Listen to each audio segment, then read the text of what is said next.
Back at the academy, the boy grumbled about the commotion. He wondered just how large the centipede was, given all the noise. He remarked on how he had merely suggested searching for it, yet they seemed to be turning the mountain upside down. He was fascinated by the idea of a centipede big enough to swallow him whole. Being a fan of poison Pokemon, he thought he'd really like to see it. Meanwhile, at the Rocky Mountain, things eventually calmed down. They had defeated the blue spot centipede, though not without injuries. They managed to retrieve the core, a small blue gem, kept safely in a wooden box. The men were moved to tears, relieved they could finally save Hue-yun. The patriarch instructed his father to go to Sichuan first to treat the injured warriors. The Grand Patriarch was puzzled. The patriarch explained that while grudges are etched in blood, favors are etched in stone. This was their way of life. In short, they still had obligations to fulfill. The Grand Patriarch understood. He realized how he had almost made a mistake by focusing solely on Hue-yun. He agreed that it was right to welcome the young warrior as a guest and give him what he desired. The patriarch ordered the injured to receive care in the village while he visited the young warrior. He thought the young warrior might be curious about the news. Meanwhile, back at the academy, the boy was being affectionately surrounded by 3 small, yellow Pokemon-like creatures. The young warrior faced a new challenge. He had unexpectedly become the caretaker of 3 baby blue spot centipedes. They looked like tiny caterpillars. They were cute and endearing, especially in the way they nuzzled against his face.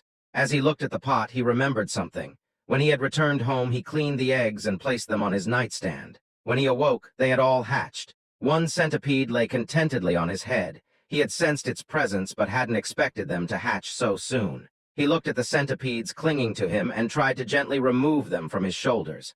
But there was a problem. They wouldn't let go, seeing him as their parent. Here's a quick recap of what happened last night. The boy was incredibly curious about this new type of centipede, so large it could swallow him whole. He told himself that enduring this challenge proved he was still spicy Fabry, even in the lair of the blue spot centipede he discovered. Driven by curiosity, he searched for it and accidentally kicked an insect in frustration. His torch fell as he lost his balance, but he was relieved to see the 3 eggs he found were safe. Luckily, the rain had stopped, or he might not have been able to retrieve even one. Realizing he needed to act quickly, he stood up to head back and clean the eggs.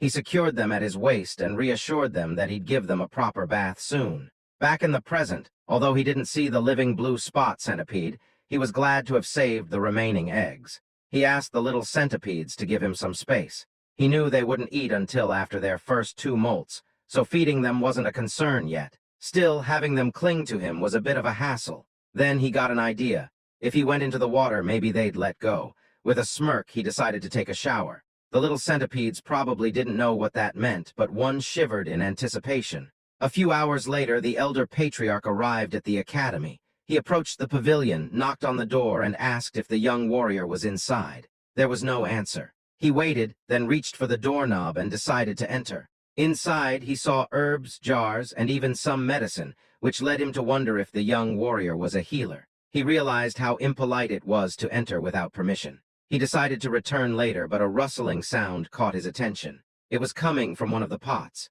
Curious, he turned back and opened the pot. To his surprise, there was a spider inside. His curiosity piqued. He turned to the drawers and pulled one open, revealing a gecko. He glanced around and checked another pot, discovering beetles within. There were also some eggs and dried snakes. It was astounding. He couldn't believe that the young warrior was raising venomous animals and their offspring. Even their Tang clan, known for handling venomous creatures, had only managed to extract poison but hadn't figured out how to increase eggs this way. He realized that saving his daughter's life was due to a small stroke of luck, but the true fortune was meeting the young warrior. Just then, the young warrior appeared and greeted him, noticing the elder's bandaged arm and expressing concern. The elder assured him it was nothing serious. He began to tell the young warrior something important but stopped abruptly, sensing an ominous energy. Suddenly, there was an explosion at the entrance behind the boy. Slowly, a silhouette emerged, revealing itself as it stepped forward. It resembled an ogre with one eye and a burned left side of its face. The elder instinctively pushed the young warrior aside, urging him to run. The boy was startled and confused. The monster let out a loud roar, assuming an aggressive stance. It moved swiftly, attacking with its hand. The elder blocked the attack with his uninjured arm, enduring great pain. The monster then pushed him back, sending him flying. Dust filled the air, causing the elder to cough, and he spat blood. He realized the monster's strength was comparable to that of his father. The elder urged the young warrior to run, but as the smoke cleared, it revealed the young warrior being choked and lifted by the monster. The young warrior coughed as the monster laughed loudly. The monster taunted, saying he heard the Tang clan had come to Hainan. No one expected the son of the myriad poison's divine sovereign to be injured and alone. The elder responded that he didn't know who the monster was and asked why they were being targeted, including the young warrior. The monster asked if the elder couldn't recognize him by his face and fist, introducing himself as Blood Hand Rakasa Takanyang. He said the elder's father was responsible for his disfigurement. The elder recognized the name, recalling that Takanyang had been struck by a poison palm and fell off a cliff, yet he survived. The elder pleaded for the young warrior's release, offering his own life in exchange, but Ayang refused. He vowed to kill anyone associated with the Tang clan. Inwardly, the elder cursed the demon, a term for a powerful martial artist causing harm. Ayang showed no intention of sparing the young warrior. The boy's face turned pale from lack of air. Ayang laughed and declared he would die. The young warrior weakly begged for mercy, nearing his limit. Suddenly, 3 pairs of fierce eyes appeared. The little centipedes dashed onto Ayang's arm. It was their moment to shine. These small but fierce centipedes attacked and bit Ayang all over.